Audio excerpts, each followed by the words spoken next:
ye no ayaka dia hodo mo de ye no ehun no gina so e de n'adwuma eto ho was it 2024 Martin Amidu asam na me kan was it 2024 abaye aye kwa akoto yi eye between punishment and repentance and continued sin camouflaged with polished deception the better say otwi kasem Martin Amidu say 2024 abana aye kwa akoto no eye between enipa mienu de odi kan nia yatwe na so a wasatra na adwen ena nia ogusu a wode entuma fira no ho te se de wono de wanya bonefo nanso wogusu a wodi bone na wosade nada no so ye de akado ena akeka ho nti won se da hunu ne ye enti wa se da de akado na ye de aka no ho no ena wogusu a wogina so edi adada Ghana for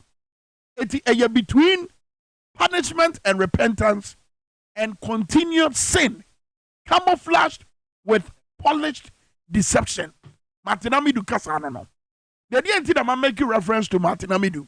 Hwe baby a Ghana da no enie. O my Ghana answer na ban we ba no. O ka kire say e ka buburu ja na da ho na ye 120 billion no. Na so bi mada. Na wono oba sa de na tu betwa.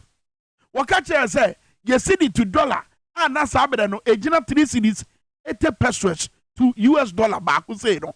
O se sa de na ya de ginjan wo ba sa de no atu betwa. Bosia bo bebrebe e so ni mfaso. O ka kire say wo ba sa de na tu betwa.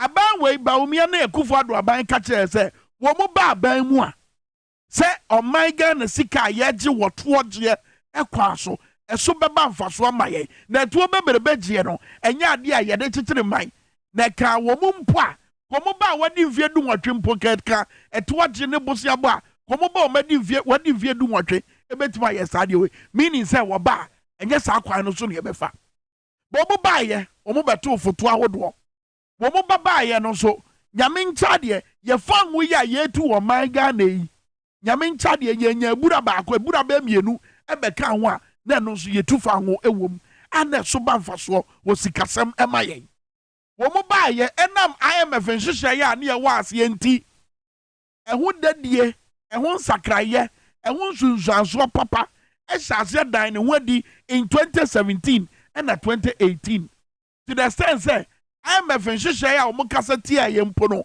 wo mo beto so no o ma etu antwa wa bra esi ye no wo mo kase ye nto aso o kenkan obehuru asema me ken se bia wo nkaya obo bae no so ade o mo beto ye medical ka oto ahodo o mo beto mpuntunyuma ahodo ana wo ho dada enti ne na na ehia ne se wo mbeye bibi ato aso ena wo de Kumasi airport etu o mo ho asafo hene na da wo dada na ya de aban no etu anamon dada enti ka ban we kra aban dada ne ka ho a kene wono na eto aso a o me akwa yanim bahwade esi ye de tro ne nada ani mfutura ye tugu ye ni so etwa mfonyi bi se won betimi kra de bosomi du nwotwe asesa o my Ghana sebre ama Ghana be ye kra behwe ye de tro ne nada aka che se o my Ghana to oji bebrebe ni ye hia ne se ye de to boot ahodo obesisi kwan mu ne ya fa so e de agisika eno ne ye betimi agina so e de anya sika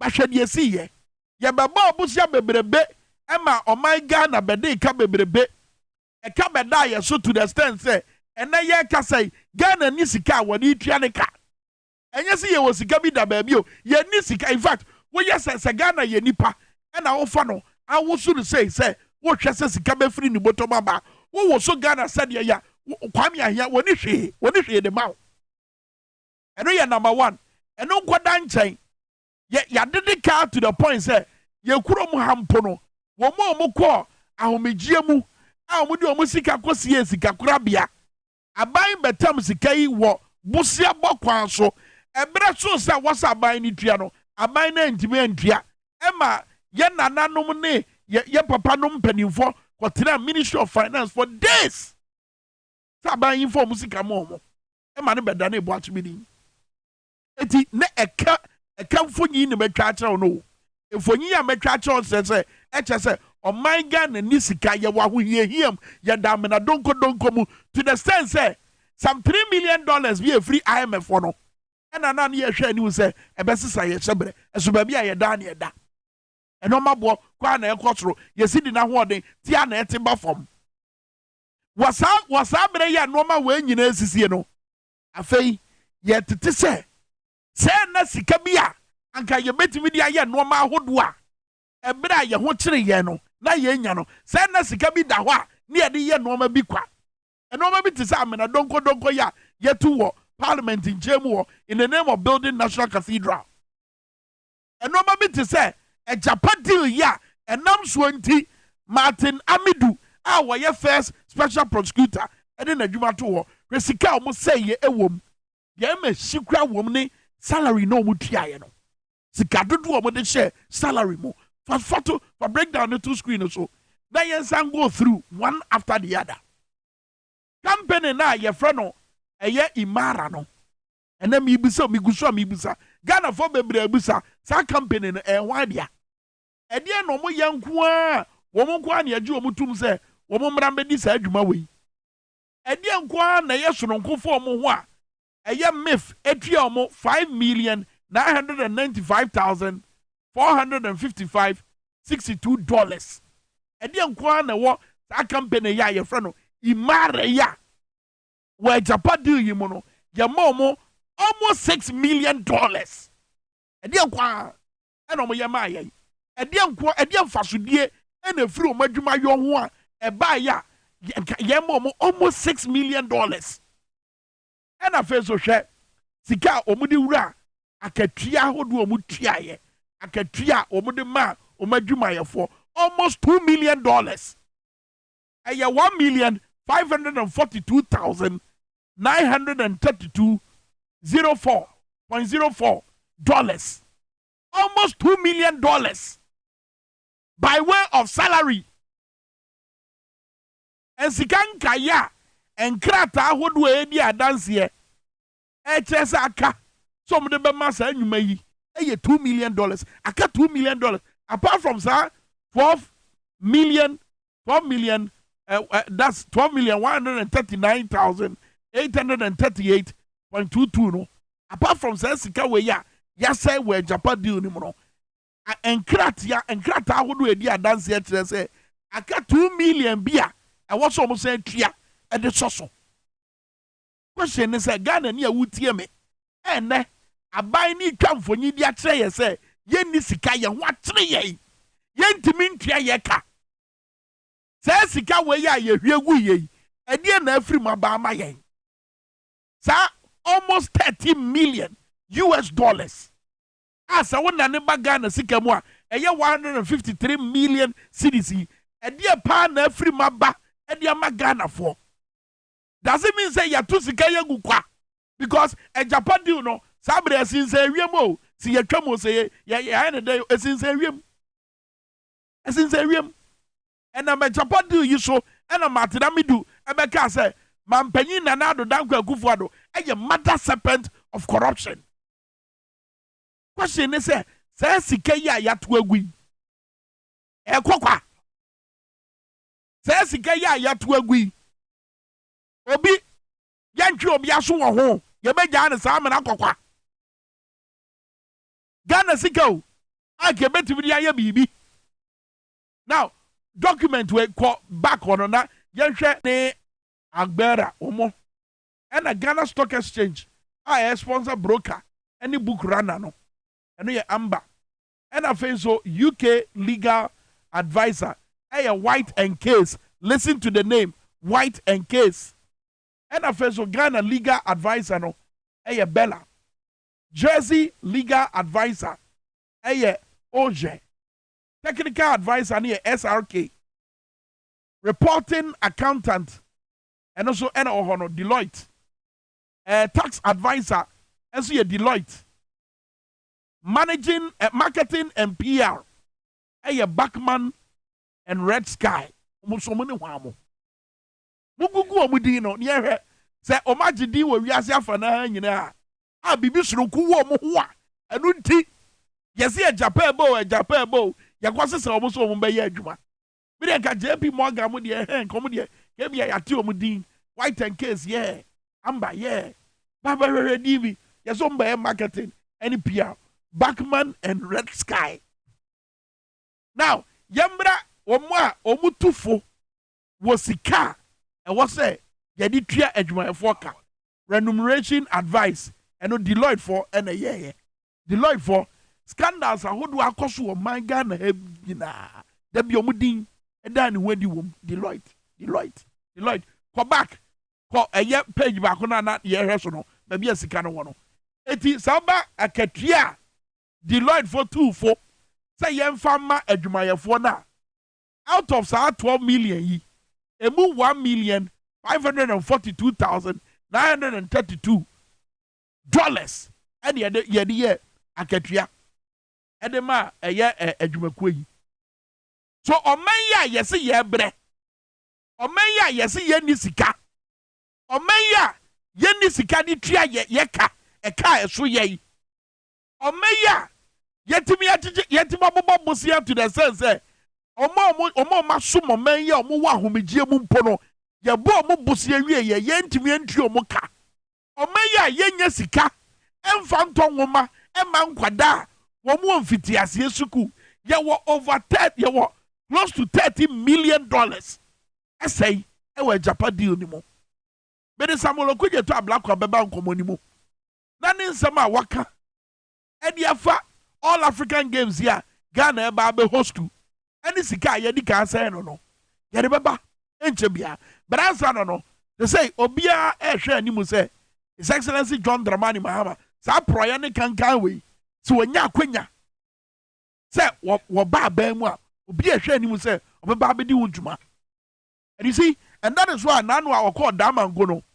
Okay, say projects are hodwa. Omo de to ho omo ye nanka omo de Ghana sika na ye ne ye hwe animu say ka ban we beto aso no. Oso oba.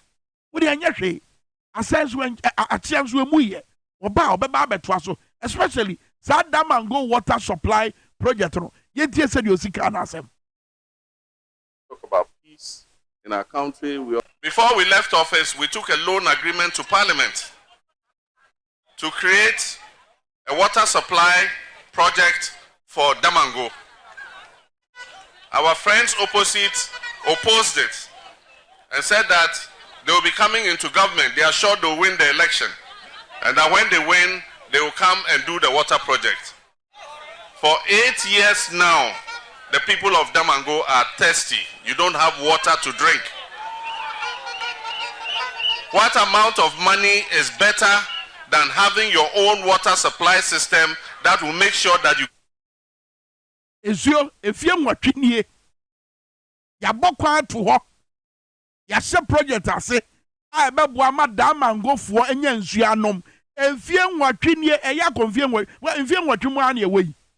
Efie nwatwenie, omunyo madwen so mu be aniye. Na omo nenam. Ti said you omu ye in 2016. And omo dada nkofo say, samoto abama ye ya. Ye beba be ye niye. Ti said ye, womu de E11 ato ye so. Na ba omi atwa no abegyina ye so say, ye to abama na wo be E11 ye free ho. Mi wa sabre owo tumi so beti di hudwuma. Sabre owo tumi say obeti yi nwusie kumo eto na free ho. Eso wo enada akwa so ti said ye Martin amidu kan no. Enada akwa so wo begyina anim say wo to abama me anoma ye. And you see, why His Excellency John Mahama pro boni mu ho TV do mantem ho no. Wo say regions foforo nsia na aba we ba ye wa be create no. A ye jeja wo mo ye mfa mpuntu nnwuma bi anko ho no. Ye mo mo nya say the other 10 regions na e wo ho dada no. Wo so wo ba obetu anamo ahodo wo mpuntu nnwuma kwa so se de be ya wo mo ne 10 regions na aka no e be ye pe tie we is that were created. They were created just in name.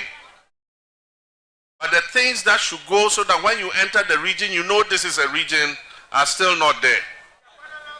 And I can assure you that not only for Savannah region, but for all the 6 newly created regions, if NDC comes into power, the things that you need to be called regions, we will make sure that. And no man will hear. Ebe me afro say we region no. Monsabeka. Kai say bra omo team regions yi foforo no. Na ye wo ministry a ya se da pa no. Say woni say adwuma no. Sa ministry no ye de omanga na sika kwosem so mo fa ni omudwuma ekwasi say ene de na no oda sa ministry na no wono ene ba beboa baomia se de be yo be ne campaign enya adwen dada na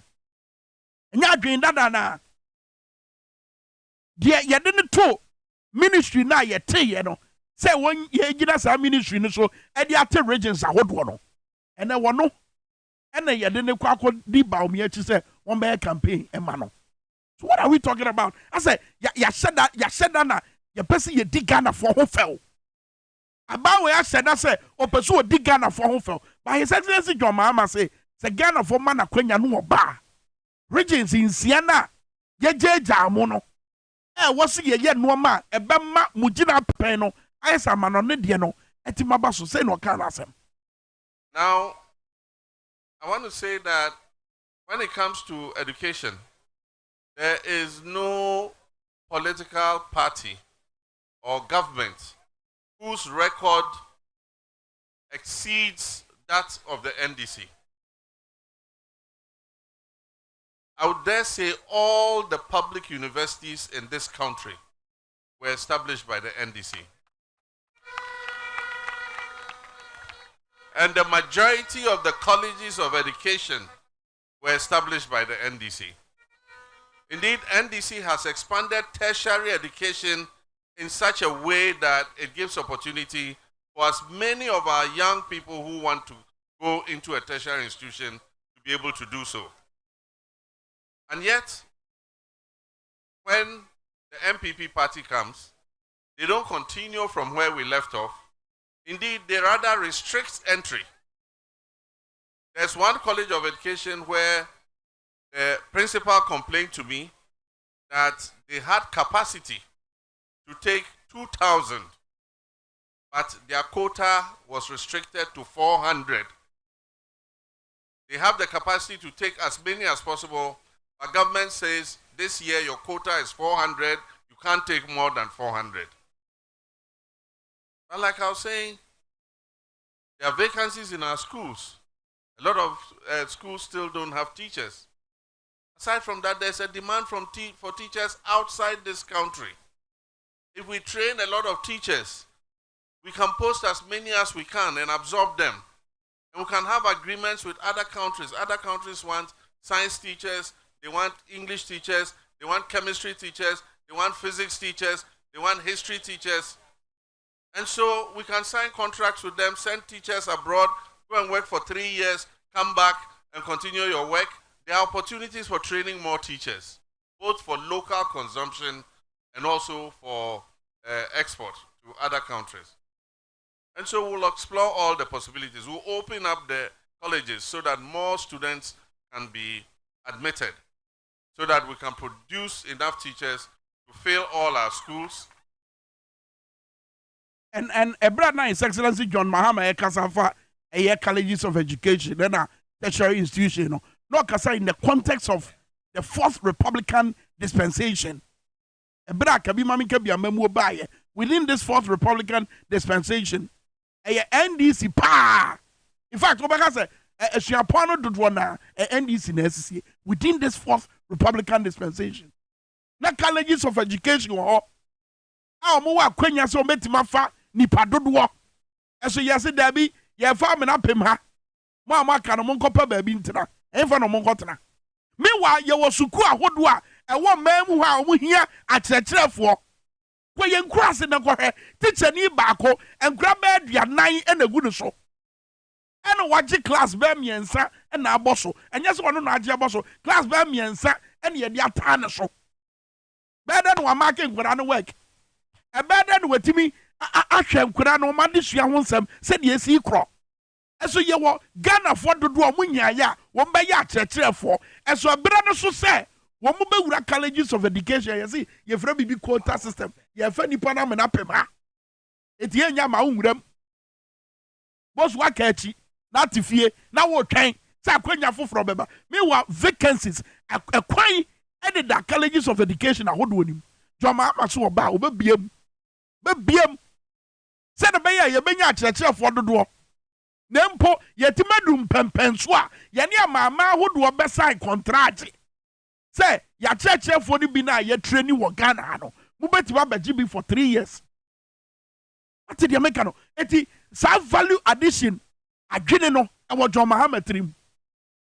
Enye kwa yonkwa no wadwe value addition. Even the human resource capital of this country, John Mahama again value addition at the amano. This is the kind of leadership I Ghana here. Wabra ye ko 2025 mu. Leadership I here nie. Enye leadership I wabeka say enya me ba metwa national service mu. Onye national service ni. Metwam national service na nya by force. Opa na ba opa onye. Enya yiti ye ba makwan say the be ya ankran nyuma no ebekọ university no makope o madwumayefo. Na enabling environment be na be create. But what ye John Mahama hwe ba bi odi nani akire. Wonim daachi na eda yanim no ene no ma eda yanim ene kwanya ye betu afa so said the be ya ye ne ama hodo ewo wiase nyina ebetu abom akọ. What ye John Mahama another one. John Mahama said the next NDC aban no ebe provide Wi-Fi. Sa abefo tenten fidie kwan so a ye de ye no ma no afidie na ye hia ebetima me atena abefo tenten fidie so ede akenkan ngoma ede aye research ne ho nkro no ba umia mo ba ye free 2017 eno ma hye sa abo no ye be ma Wi-Fi o ye be ma Wi-Fi wo suku mu o ye be ma Wi-Fi besi ne ma so. John Mahama said the next NDC aban no ebe provide ade bi e fe no Wi-Fi zone ewo ento asosuku ahodo any suapon ahodo, that is secondary and tertiary institutions. Say no can asem. Education policy. We're going to make sure that all secondary and tertiary educational institutions have what we call a Wi-Fi zone.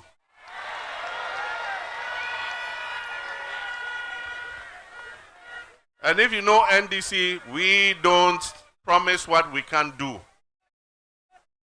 We will make sure every public tertiary institution, secondary institution has a Wi-Fi zone. And so if you do your work and you have your laptop or your tablet, if you go there, you can connect to the Wi-Fi and do your homework, do whatever you have to do, and then you can submit your work to your lectures. I get done it, no. And this was the His Excellency John Dramani Mahama when I pro bomb our trust war a TV domantem no de way edia to Ghana for him. And for way 2 3 when he can aka say one share a bois one to win this show. It was no one basis a bohunu. Adia want to win and once a hobo when he can at his arcavia not to ga. When he can the assassin not to ga, you know, who was a hobo. And what Wakasano Crano, and the chair dada. Look, what much a boss on Bessie UGMC, there be. What much a boss on Bayer Ridge Hospital, there be. What much a boss on Bayer, yes, Aqua Hodwa, one year Brano Moa Bemu from 2012, Bessie 2016, there be. Omo Yahuda de Brano Moa Bemu. What's that, sir? Accra Digital Center in Puno, and I have Bobo Bosso, and I Yako Kubefia, or buy a betchemu, and I have Bobo Bosso, I don't know, man, Yahuda de. Sa tap and go, yeah. Baumia edi to the hui. Drama ama person no my dada. But man ya who did it. So that's the kind of person what here. It is a ne. Was abre ya ye dam na don't go imu. Ah, what trouble my Ghana. By yem puntu one summer. Ye who baby a yes na koda. So what she says abo we had. Actually him. Because a bra one set a bomb pono. Where ye no ma ye who say Ghana dana komaso. Na sabre ya worship we. Afei Yeshe said ye gonja ahinie no anase gonja nanano matena nkonya edi oma ho den omutumi eta John Mahama echi hwade we mame. Ancestors are with you. The great Ndewu Rajakwa spirit is with you as you go across the length and breadth of the country to seek the people's mandate. We would like to sound a warning of caution to the referee, and that is the Electoral Commission, to the effect that they must remain neutral and work with both sides to ensure fairness in the elections. This is the only way where we can have absolute peace after the elections. The security services should be professional and be proactive. They must know that they are working for the people of Ghana and not for any individual or any particular political party. So, should also be proactive in their work. We have had several elections, so they must not wait for things to get out of their hand. It's a moment, Jayman, no man, Joe Munsam, as I know my so mobile baby. Way a yabungra. Gonya. This year, that's some walk out about to a commissar. And in Ukraine, Sama, Wadema, His Excellency John Dramani Mahama, Wabra Yako about to him. This is an opposition leader. Ebra covered the buy and put on one man or the man Wabwa by no, Tio. And I'm trying to remember Nanado Danko Kufado, opposition leader, somewhere in 2008. And that's no, somewhere in 2009, 2010, Nanado as opposition leader. Nanado as opposition leader. 2012, Ekosi 2016. Efutu obe no de ma ban no. Alternatives be no de ma ban no. And one be no de ma ban no. Even po we dey enfo Ebola ban and one be na Kufado e de ma ban no. But you see, in the case of John Mahama as an opposition leader, we dey hwe ne kasa mu o, wa bra ye ekoto aba. Hwe futu awade ma, hwe ahobrase ne boase tokwa so a wo fa so a kire se e wo sa abato no ekoso frinchim se de be ya obi abenya ne ho na asomdwe asi wo oman Ghana. I remember Kufuado, yakwa 2016, okotira UTV. E dey ensem no anka. Fra no ofre, said ye see here as far as Arab Spring is concerned, no, kebinsi wo oman Ghana. Fra no ofre. What is Mahama akasa sa pen? Ye John Mahama, wabra no akasa fa abatu eda yenim. We always talk about peace in our country. We always talk about peace during elections. We must not forget that there must also be justice, because without justice, there can be no peace. And so I urge that all the faith-based organizations, including Ahmadiyya, you include in your advocacy for peace also the advocacy for justice. Because it is the lack of justice that leads to an abrogation of peace. And I can give two recent examples. We all know what happened. He was shot in the leg. He has lost use of that leg. And because of that, he is unable to go back to work. And he's had to survive on the little humanitarian support that some of us continue to give him. I mean, for such a person, justice is needed. Yes, the president set up a commission of inquiry. The commission of inquiry gave its recommendations, which asked that some people be sanctioned. As I speak, nobody has been sanctioned because of Ayahuasca West Wagon. It also recommended compensation for the people who were injured, as of now they haven't received any such compensation. And that's why I say, in addition to advocating for peace, we must also advocate for justice. Now, in the end, no, oh my Ghana, your motto near their freedom and justice. Wabra yen na frefre sa asundwemro pere yonso hia yaro asem ya His Excellency John Mahama boss we yaro footballer bobo e di 239 and the boxer shots was sekra eje ye boa no 39 dia wodi sa dream sem no one nam free dia bo eye Sam George asum no wabo mu free wakwa Hinto no. Beso yesi ye omanya ye de mmara na ye adwuma. Eti wabra ye frese asundwe na ne wadi wabra ye koto aba no. Pere yo no so e. Wan na de bebre? Wan na de be ma? Pere yo no na eboama akoma eba fom. Basi ye hunu justice a eno na ye na akoma no wosoro. Ti se tachi man self wey. Aye bo mu tuei. O ma hwe o mu nkwa. Ye de asem na kwa asem ni bia yetima chio ni akora na anase enkwofo no mu di sa adwiri musem no enkwofo no mu di sa abone no yetima chio mo. How do you call this justice?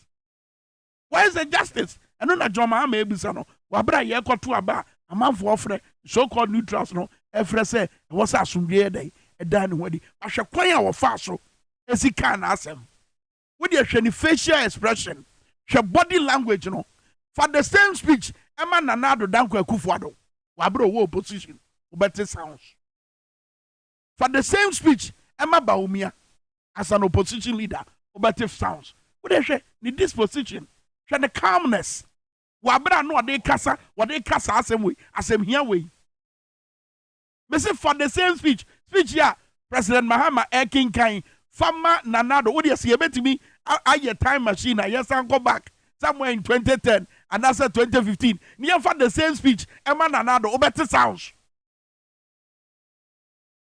so say Martinamidu and then Martinamidu asem no and a big so dia about Tontonsansan say Martinamidu say 2024 abano between punishment and repentance and continued sin camouflaged with polished deception. Martinamidu edika. Tontonsansan ye di abramo no. She ya maya. Enyo ya ne wom. E peso bia ba adwabo na sibi. Na asem bia wo bia mu oka na me mane ye. Kunsum. Yemfa mu mai. Motrobodo yemfa mu mai. Mosempa.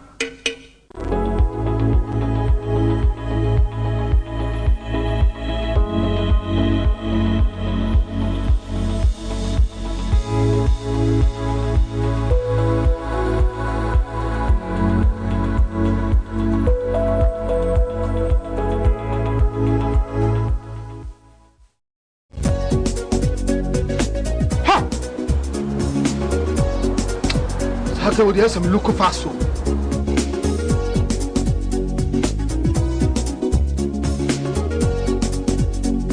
Papa, me again. Let's go, Yale.